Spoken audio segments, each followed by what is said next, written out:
नमस्कार, मी ॲडव्होकेट बाळकृष्ण पौलाद पाटील. मीडियामधल्या मूल्याधिष्ठित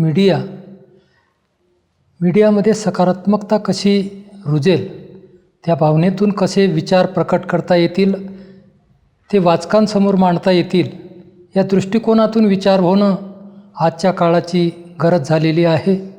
मीडियाच्या बाबतीत जर आपण विचार केला, वृत्तपत्रीय क्षेत्रात अनेक प्रकारच्या क्रांती झाल्या. पूर्वीचा आपण विचार केला तर बाळशास्त्री जांभेकरांपासून वृत्तपत्रीय क्षेत्र ज्या वेळेला सुरू झालं त्यावेळचा काळ वेगळा होता. त्यावेळची मतं वेगळी होती. त्यावेळचे वाचक वेगळ्या दिशेने जाणारे होते. त्यांना योग्य दिशा कशी दाखवावी, त्याच्यातही स्वातंत्र्यपूर्वीचा काळ असेल, त्यानंतरचा काळ असेल, तर त्या काळात लोकमान्य टिळक असतील व त्यांच्याबरोबरचे अन्य वेगवेगळ्या प्रकारची वृत्तपत्रे असतील, केसरी असेल, अन्य इतर वृत्तपत्र असतील, याच्यातून जे मार्गदर्शन होतं. आचार्य अत्रेंचे विचार जोपर्यंत वाचकांपर्यंत पोचत होते, त्या काळाची गरज वेगळी होती.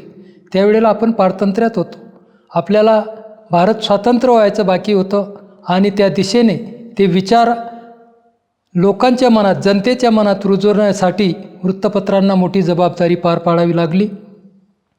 त्या काळात मोठमोठे नामवंत व्यक्ती होऊन गेले की त्यांनी वृत्तपत्र चालवली. ती खऱ्या अर्थाने लोकांपर्यंत पोचवण्यासाठी धडपड केली.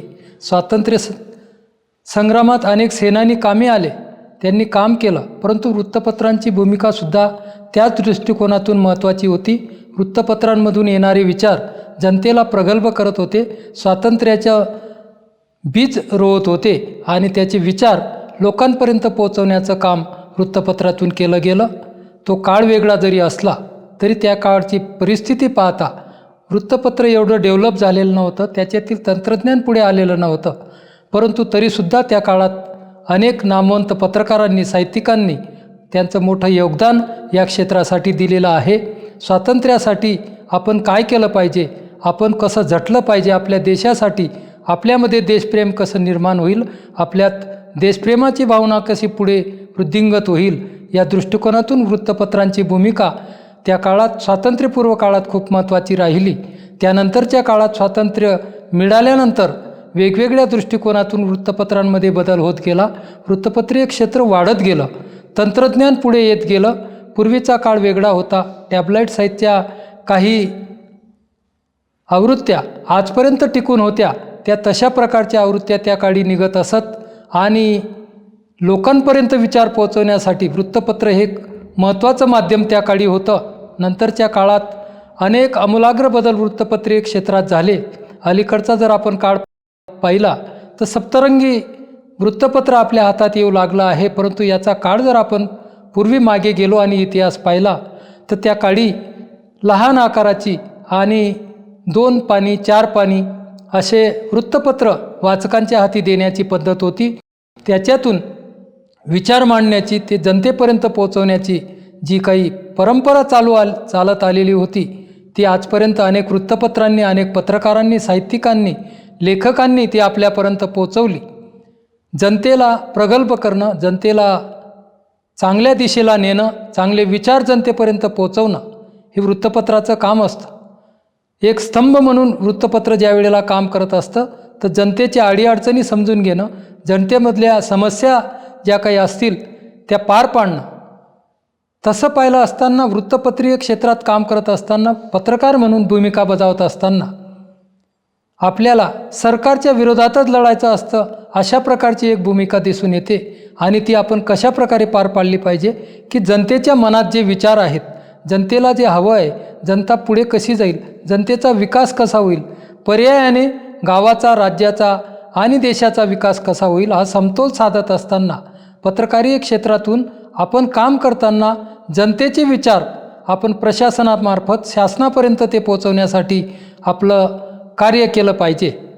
खरं म्हणजे अनुभव घेत असताना पत्रकारितेत येणारी नवी पिढी आजच्या घडीला आपल्याला ग्रामीण भागात खूप पत्रकारितेच्या क्षेत्रात चांगलं काम करत असताना दिसून येतात. पूर्वीचा काळ फार वेगळा होता. जिल्हा स्तरावर प्रतिनिधी असत, त्यानंतर तालुका स्तरावर प्रतिनिधी असत आणि त्यांच्यामार्फत बातम्यांचं एक प्रवाह वृत्तपत्रीय क्षेत्रात जात होता आणि आपल्याला त्याच्यातून मार्गदर्शन होत होतं. आता ग्रामीण भाग खूप विस्तारलेला आहे, तंत्रज्ञान खूप पुढे गेलेलं आहे. पूर्वीच्या काळाचा जर आपण विचार केला तर लिखाण करून ग्रामीण भागातून वृत्तपत्रीय क्षेत्रात बातम्या जात असत त्यांची एडिटिंग होत असे आणि ते विचार दुसऱ्या दिवशी किंवा वेळ मिळेल त्या वेळेला आपल्याला वृत्तपत्रातून वाचायला मिळत असत. अशाच प्रकारच्या वृत्तपत्रांमधल्या वेगवेगळ्या रकान्यांमधून वेगवेगळ्या वृत्तपत्रांनी आपली भूमिका बजावत असताना जनतेपर्यंत पोहोचण्यासाठी जनतेचे विचार काल काय घडलं ते चांगल्या प्रकारे मांडून जनतेला ते अवगत करण्यासाठी कामगिरी आजपर्यंत बजावलेली आहे. अनेक प्रकारच्या जिल्हावृत्त्या आजही मोठ्या प्रमाणात ते काम करत आहेत. परंतु तरीसुद्धा आज जर आपण सकाळी उठता उठता जर वृत्तपत्र चाळायचं म्हटलं तर वृत्तपत्रात येणाऱ्या बातम्या या कशा प्रकारच्या असाव्या याच्यावर सुद्धा मंथन झालं पाहिजे. याच्यावर सुद्धा विचारप्रवाह पुढे नेण्याची जबाबदारी वृत्तपत्रांची, साहित्यिकांची आणि लेखकांची निश्चितपणे आहे. त्या गोष्टीला, त्या बाबीला विशेष दिशा देण्याचं काम वृत्तपत्रांनी आजच्या घडीला केलं पाहिजे. वृत्तपत्रातून येणाऱ्या बातम्यांचं जर आपण अवलोकन केलं तर बऱ्याचदा पहिल्या पेजवर सुद्धा बलात्काराच्या आणि खुनाच्या अशा प्रकारच्या बातम्या येत असतात, ज्या बातम्या वाचून मनाला दुःख होतो, क्लेश होतो. परंतु त्यात आता काही बदल केला पाहिजे म्हणून वृत्तपत्रीय क्षेत्रातही अनेक मतप्रवाह पुढे आलेले आहेत. काही वृत्तपत्र पॉझिटिव्ह बातम्या देण्यास सुरुवात करत आहेत, तर काही सोमवार मंगळवार असे वार ठरवून त्या दिवशी पॉझिटिव्ह बातम्यांचा एक ढाचा जनतेपुढे मांडण्याचा प्रयत्न करीत आहेत. निश्चितपणे आपल्या सभोवतालच्या परिसरात, जिल्ह्यात, राज्यात काय घडतं हे इत्थंभूतपणे आणि विशेष म्हणजे विश्वासार्हपणे बातमी कशी असावी, बातमीत बात असलीच पाहिजे, मीपणा बिलकुल नसावा, परंतु ते मांडत असताना बातमी ही विश्वासार्ह 100% असली पाहिजे. कारण ती वाचल्यानंतर वृत्तपत्राचे वाचक आपलं मत बनवत असतात आणि त्या दिशेने मार्गक्रमण करत असतात. वृत्तपत्रात येणारी बातमी 100% खरी आहे असा त्यांच्या मनातला समज जो असतो तो आपण वृत्तपत्रिक क्षेत्रात काम करणाऱ्या पत्रकारांनी निश्चितपणे लक्षात घ्यायला हवा. वृत्तपत्रात काम करत असताना अनेक प्रकारच्या घटना घडामोडी घडत असतात, त्याचं वार्तांकन वृत्तपत्रकार करत असतात. परंतु हे मांडत असताना एखाद्या गोष्टीला किती प्रकारचं महत्त्व द्यावं, एखादी गोष्ट कशी टाळावी, एखाद्या विषयाची बातमी न देणं कसं योग्य राहील या विषयाचं विवेचन, त्याचं मंथन त्यांनी स्वतःही करायला हवं. कारण जनतेसमोर जात असताना, जनतेसमोर विचार मांडत असताना त्या विचाराला एक वेगळ्या प्रकारची दिशा असावी, त्याच्यातून काहीतरी पॉझिटिव्ह निघेल, त्याच्यातून काहीतरी सकारात्मकदृष्ट्या आपण जगाला काहीतरी देत आहोत, एक संदेश देत आहोत आणि चांगले विचार आपण जगासमोर मांडत आहोत याची एक कल्पना पत्रकाराच्या मनात निश्चितपणे रुजली पाहिजे. ती त्याने कायमस्वरूपी आत्मसात केली पाहिजे. वृत्तपत्रीय क्षेत्रात बातम्या देत असताना जगात दररोज 24 तासात अनेक घडामोडी घडत असतात, त्या दुसऱ्या दिवशी मांडून वृत्तपत्र आपल्या हाती येत असतं. अलीकडचा काळ फार वेगळा आहे. झपाट्याने काळ बदलत असताना प्रिंट मीडिया 24 तासात आपल्या हातात येत असताना लाईव्ह मीडियामधून काही क्षणात ती बाब आपल्यासमोर येते, ती आपल्याला चॅनलवर दिसू शकते. परंतु तरीसुद्धा आपल्या भोवताली, आपल्या घराजवळ, गल्लीत, गावात घडलेली घटना आपण डोळ्यांनी पाहिली असताना सुद्धा सकाळी उठता उठता वृत्तपत्रात ती कशा प्रकारे मांडून आली याच्या प्रकारचं एक आपल्याबद्दल उत्सुकता, ती बातमी कशी मांडून आली, त्याच्यातलं सत्य नेमकं काय आहे हे जाणून घेण्याची एक वृत्ती वृत्तपत्रीय क्षेत्रात आपण पाहत असताना वाचकांकडे दिसून येते. वाचक त्या दिशेने त्या बातमीकडे पाहत असतात, ती वाचत असतात, त्याचं मनन करत असतात.